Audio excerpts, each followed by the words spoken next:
You're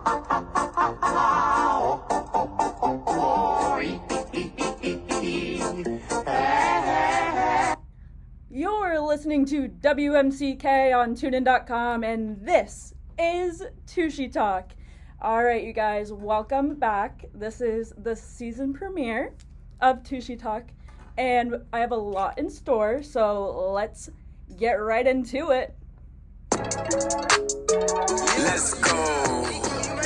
So, it feels great to be back on the air here at WMCK. We had a little summer break, and we're back for more shenanigans at Merrimack College. I'm super excited to be back, and I want to just talk about the transition I'm going to be doing from my old show to now.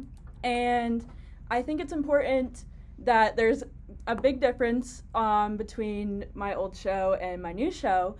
So I kind of want to discuss what is in store if you guys keep listening to Tooshie Talk throughout the semester. So last semester I had a show where it's called Shantae Sadie, and I did a little recap hour of RuPaul's Drag Race episodes, and it was really fun. I actually really enjoyed talking about Drag Race. I'm a big Drag Race fan, if you didn't know, and I liked it, but I feel like it was not vague enough for me. I feel like I was only talking about one subject, and I wanted to do a little bit more. So over the summer, I started posting on my private story and calling it Tooshie Talk, and it kind of stuck, and I self-proclaimed myself that name. However, I think it's in my best benefit because on the private story I can talk about anything, and that's why I wanted to bring it on air, because I feel like I have a lot more to offer than just talking about Drag Race. I love Drag Race, I'll probably still talk about it, but I want to have more creative freedom, if you will. But anyway, I wanted to do this instead because I can talk about pretty much like stories, I can give you some life experiences. However, we have to keep it quite family friendly over here on WMCK. My private story name is actually Toosh Unfiltered, so I feel like respectfully it's gonna be Toosh Filtered. And also, I know I have a lot of new listeners here on WMCK radio on the TuneIn.com app, by the way. And I want to give you guys the best experience in this 1 hour that I can. There's a lot in store for Tooshie Talk. I want to just give a little insight of what is to come. There is call-ins that I'll be doing. I'll have some special guests, special episodes featuring specific stories that I'll get into a little bit later. I just also wanted to let you guys know that this is awesome. Like, I'm so happy to be back at school and being able to be here at WMCK on this microphone on this Friday. Like, I am so ecstatic, and I can't wait to continue doing this show for you guys for the rest of the semester. And when I'm speaking of that, I also want to mention that Tooshie Talk will also be kind of like themed. I want to keep each episode like focusing on one thing, but like that goes into others. So for today's episode, I really want to give you guys a little summer recap of what I did over the summer, and let you guys in on a couple intel secrets. And also, I want to let you guys know I will be talking about Red Sox and celebrity gossip.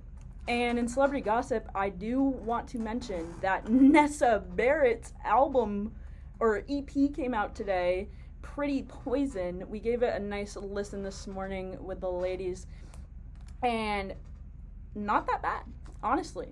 For a TikToker, pretty good. So let's just jump right into what we're going to be talking about today. I'm going to be talking about all of my adventures of the summer. And when I describe a summer for me. I want you guys to imagine being in the middle of nowhere with like one city kind of nearby, and there's pretty much nothing to do, because that's what I did from the beginning of May to about 3 weeks ago. But honestly, I feel like a lot happened, and I just want to make sure that you guys can just get your eyes into what I experienced over the next hour in my summertime in Vermont. So what happened when I arrived back at home? Well, that's a great question that I just asked myself. When I got home from school, so basically, my second semester at school was not that awesome. I'm not gonna lie. It was a little draining.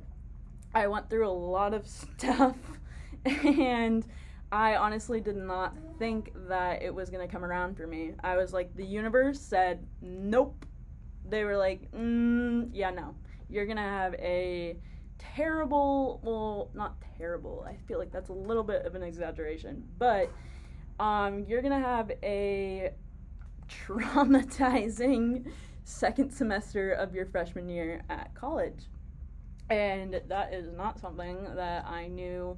Well, also, like, in the sense of trauma, like, I wish that before I went to school or I went to college, someone was like, you know what, you're gonna meet some people that are gonna, like, trick you. And nobody, like, I don't know, give me a 411 on that, and I had to experience it myself. But honestly, I'm pretty thankful for those experiences, because it really showed me who, or it taught me who, like, are my real friends at the end of the day, which is really important.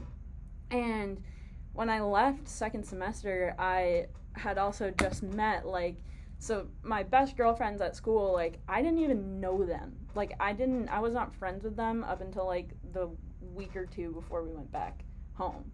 So I was, like, dealing with all these problems, like roommate problems, whatever, the whole shebang when it comes to really bad roommate experiences. But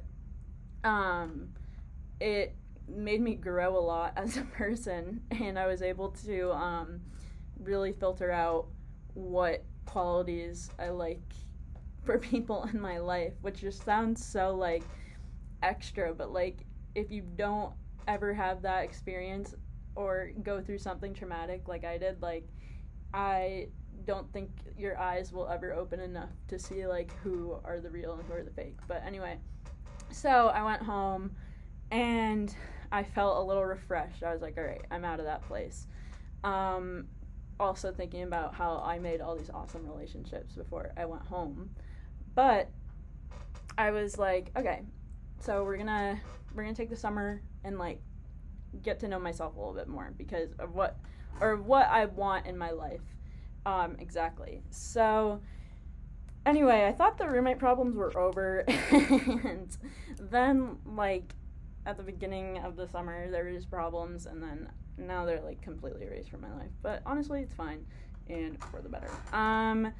Now, also after that, I had extensions in my hair for, like, I had them in December through May, and I have extensions right now. But these ones were, like, super uncomfortable, and I got them taken out, like, as soon as possible when I got home. And got those out, rocked the short hair this summer, and I got ready to go back to work at the Jericho Center Country Store. Shout out to that place. I no longer work there, but I worked there for about 2.5 years, and wow, that was awesome. One of the best jobs I think I've ever had, just because of the relationship that my boss was able to make with all the coworkers to make it comfortable, and took great care of us. Honestly, it was the best. And I'm really thankful that I was able to work there over the summer, and he gave me a lot of hours. So thank you, John. Also, I want to mention before I get into like any real topics today, my friends from home, I had the best time with this summer. I like honestly, there was not a day over the summer where I wasn't going from work to one of my friends' houses. On like it was just so much fun. So my friends from home, Abby, Ebony, Maggie, Sophia, Maddie, Rachel, Kylie. I feel like I'm on like The Price is Right. Like I want to give a special shout out to all my friends. What? Am I experiencing some technical difficulties? I just got a message. I got a message. Is it working? Audience, what's going on? Alright, well, I'm gonna continue. Anyway. Well, now I'm kind of worried. Can you hear me? Yep. Let's see if any of my soundboards will work.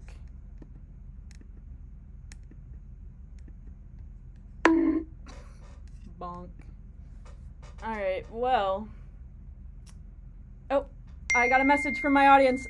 Everybody can hear me. Alright, continuing. So, I'm on The Price is Right. Here are all the names, my family that I am shouting out. Abby, Ebony, Maggie, Sophia, Maddie, Rachel, Kylie. And also special shout out to my ladies, because I made like one of the best relationships from home with my 3 friends, Bella, Michael, and Sean. They were absolutely amazing. So we hung out not that often. We tried to hang out like once a week if we could, and honestly, like, it was amazing. Oh, thank you.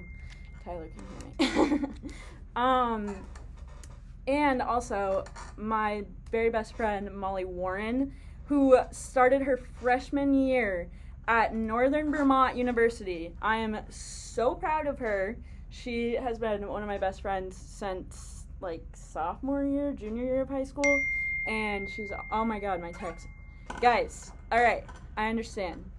My fans are chiming in and they can hear me. But anyway, Molly Warren, I'm so proud of you. You are doing all the right things. She's also like one of the best employees at American Eagle. She has her own little stand where it's like an outfit she created herself, which is so cute and I love it. So also, I did want to carve out a space of time for this episode to do a call-in with Bella and Michael and Sean, because they have a lot to say. I feel like we have a lot of stories to share. I will share one because none of them are available for call-in, because I kind of asked them to do it at like 12:30 last night. So my apologies to doing that last minute idea, because obviously I understand that was kind of a reach. But so one time over the summer, it was Bella's birthday, and we were hanging out at Michael's house, and Michael lives in like this house literally like down the longest driveway ever, and it's like this 3-story beautiful home, like in a bush, like in the middle of a bush, I swear. And we were hanging out at Michael's house, and he has like the whole 3rd floor to himself. And the best part about him having this floor is that he has a bidet, okay? He has a bidet on his toilet. And he was like, hey, like giving me a little tour of his room. And I was like, wow, like like big room, really, really big room. Ginormous TV, and then he has like this full bathroom. And he's like, have you ever seen how a bidet works? And I was like, no. And he goes over to the toilet and sprays the bidet, and it hits the shower curtain. And it was very funny. And then Bella came over, so it's like, we're celebrating Bella's birthday, because we have separate friend groups at home, which is totally fine, but we were celebrating separately, so we wanted to do a whole little party. But Bella is just so like selfless, so she was like, let's just make it everybody's birthday. And I was like, okay, Bella, no, it's your birthday. But so we got her a cake, right? I went to the store and I got like this plain cake with nothing on it. And I got some like icing and I wrote "Happy Birthday Lady" on it. And so I give her the cake and we were hanging out for a while. And she's like, "We should probably light the candles." And I was like, "You're right." So we light the candles and we're like, "Oh, this would also be a great time to take some selfies with this lit cake and nothing under it, pretty much, besides some cardboard." And we take these selfies, and Bella's like holding her cake. She's like, "Oh, look at my cake." And selfie, and then I look back, and the cake is on the floor. And I caught it on video. And also, I want to mention today that I am recording, and I will be recording all of the Tooshie Talks because a lot of my loyal fans are in class right now and are sneaking their AirPods in to listen to me right now. And I am so honored. But I have my laptop recording my face, and this will be up on my YouTube channel some point tonight. But yeah, so I also edited the picture of Bella dropping the cake to circus music because she's literally going like, "Whoa!" Like, literally, like, "Whoa!" Yeah. When did that happen? I should have pulled this up before I started. Oh, I found it. Okay. Yeah. Bella, this is just beautiful. Absolutely beautiful. Ladies. So, here she is.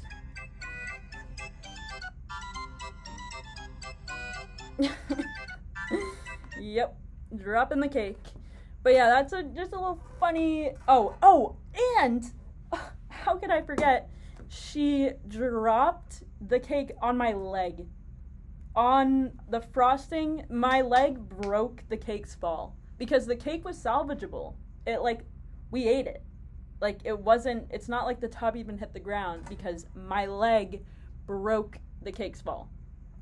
Anyway, I do want to mention that I'm going to be talking about the country store quite frequently in this episode because I was there like every single day of the week when I wasn't doing something like driving to Belchertown or going to Lakeview.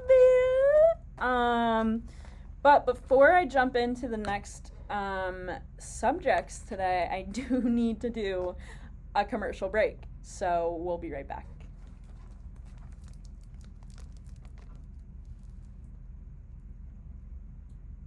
When you shop at Goodwill, you don't just bring home a vintage dress or a cute teapot.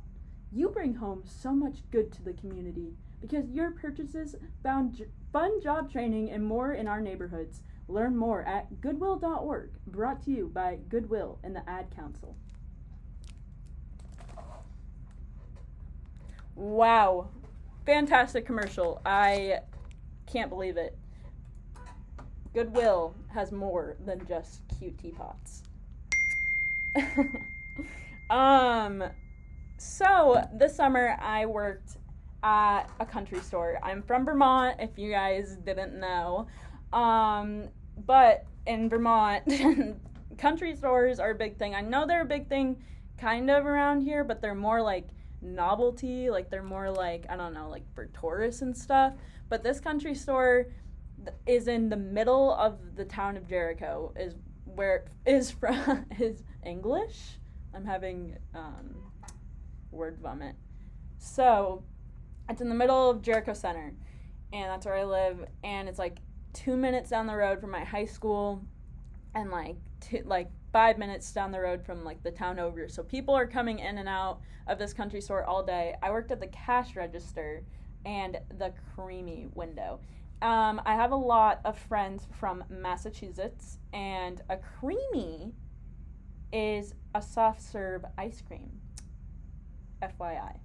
I know it is really weird, but only people from Vermont will not call it soft serve. Like, we will go up to your local ice cream joint and be like, yeah, one creamy, please.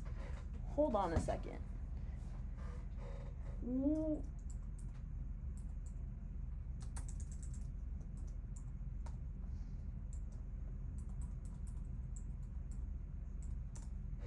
Okay, I thought I was off air for a second because the computer, like, left. Pretty much left. But yeah, so creamies are a big deal in Vermont. Like, I don't know if Massachusetts has the hype of, like, a soft serve that Vermonters do, but, like, we don't, like, hard ice cream is, like, not something that people are like, ooh, I want that. I'm like that because I made about like 1,000 creamies over the summer, and like I would make all these creamies and I'd be like, oh, these look good, but honestly, like, no, I don't want anything to do with them because it's all in the talent. Like, I guess, well, no, you shouldn't believe me. You never trust a bartender that doesn't drink. I Creamies are amazing, actually. I think they're the best because I have to say that because I think I'm one of the best creamy. I dubbed myself creamy connoisseur when I was working because I thought I had the best technique, the best rhythm when it came to them, and I could just pump those things out.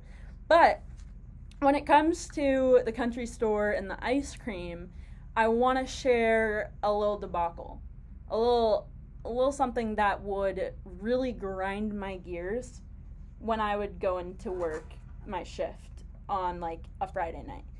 So the way the country store is set up is that there's a deli and then there's a grill, and there's usually two kids working in the deli on like a Friday night, and then there's like two kids working in the grill, and then there's two kids doing like the front, doing the dirty work. So honestly, you can say that the cashier is like the easiest job, but we're dealing with all of the customers. So the people that are working in the deli and grill, like the deli really only has to take orders. They're not really dealing with any customers, but the grill, like, they're just making food. They have not, like, they're back there the whole night.